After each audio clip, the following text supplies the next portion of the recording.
E aí pessoal, boa segunda-feira a todos. Já de antemão, deixa o like, curta o vídeo e comente se quiser. O assunto hoje é sobre os efeitos da delação premiada do caso do Banco Master, que vai ser feita por Daniel Vorcaro. Bem, desde o dia 4 desse mês de março, após uma segunda prisão do banqueiro, há houve um forte indício de uma delação premiada, né? E seus efeitos colaterais na política, nas eleições de outubro de 2026. E duas coisas são meras coincidências, mas aconteceram. Primeiro, as renúncias do governador Zema e do Cláudio Castro. Vamos por parte. O governador de Minas Gerais, Romeu Zema, do Partido Novo, ele saiu do cargo neste domingo, dia 23, para se candidatar a... 23 não, dia 22, domingo que se passou, esse domingo agora, né? Ele deixou o governo de Minas Gerais para se candidatar à presidência da República, segundo ele. Só que ele deixou o governo pouco mais de 10 dias antes do prazo máximo concedido pela Justiça Federal para a saída do cargo, para a saída de candidatos que já exercem cargos no poder executivo, no caso, governador. E no lugar dele, lá em Minas Gerais, toma posse também neste domingo, né, dia 22, o vice-governador Matheus Simões, que é do partido do PSD. Enfim, parece mera coincidência, né? Parece coisas justificadas, mas para mim são meras coincidências. O Vorcaro vai, depois de uma segunda prisão, já havia indícios dele fazer uma delação premiada. Ele, no dia 19, que foi, se não me falha a memória, numa quinta ou numa quarta-feira, que se passou, ele resolve fazer a delação premiada, né? Inclusive com decisão própria, entende? E logo na sequência, no dia 22, tem o Romeu Zema pedindo renúncia, que diz ele que é para concorrer à presidência da República 10 dias antes do prazo. Então, vamos lá. O Romeu Zema é um apoiador ativo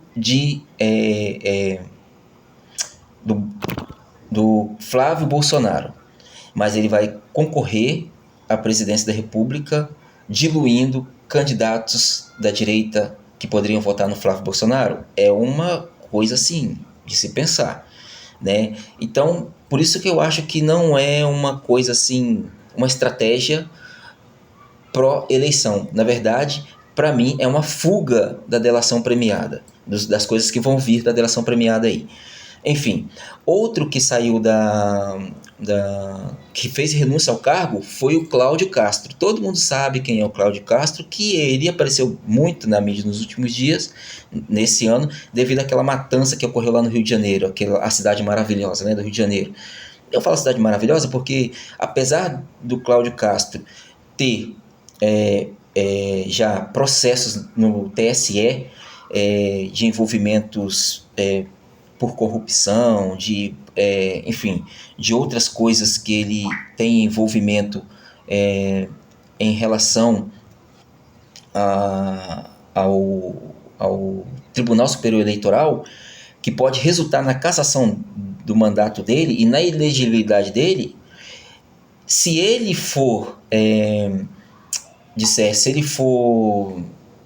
se ele não for cassado, se ele for absolvido, ele pode concorrer a uma vaga no Senado. E ele é o primeiro colocado no Rio de Janeiro, ele tem 23% acima dos outros. Olha só, aí você me pergunta, por que o Rio de Janeiro anda aquela maravilha? Aí você olha para isso e você entende.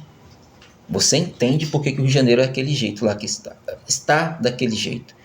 Um cara que pode ser cassado, tem envolvimento com o Banco Vorcaro, com o banco master do Daniel Vorcaro, de fundos de não sei quantos bilhões, entende?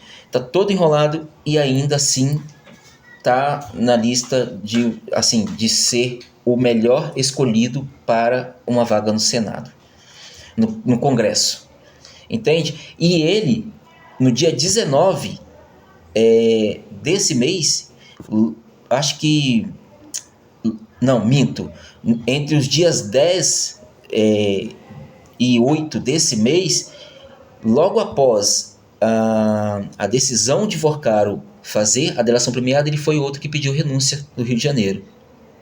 Pediu renúncia ao governo do Rio de Janeiro. O que aconteceu? No caso do Cláudio Castro, o TSE analisa o caso que investiga supostos abusos de poder político e econômico durante a campanha eleitoral de 2022. Mesmo fora do cargo, o processo seguirá em tramitação. Ele pediu renúncia, está fora do cargo, mas o processo seguirá em tramitação. E Castro ainda poderá ser declarado inelegível. Até o momento, o placar no tribunal é desfavorável ao governador, com 2 votos pela cassação. E,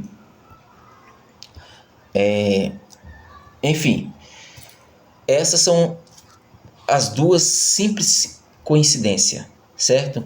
A outra coisa que aconteceu essa semana foi a Rede Globo fazer aquele repetição do famoso PowerPoint, né?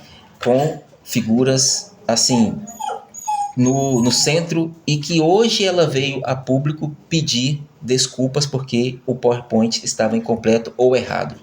São meras coincidências, tá bom? Uma boa noite e fiquem bem.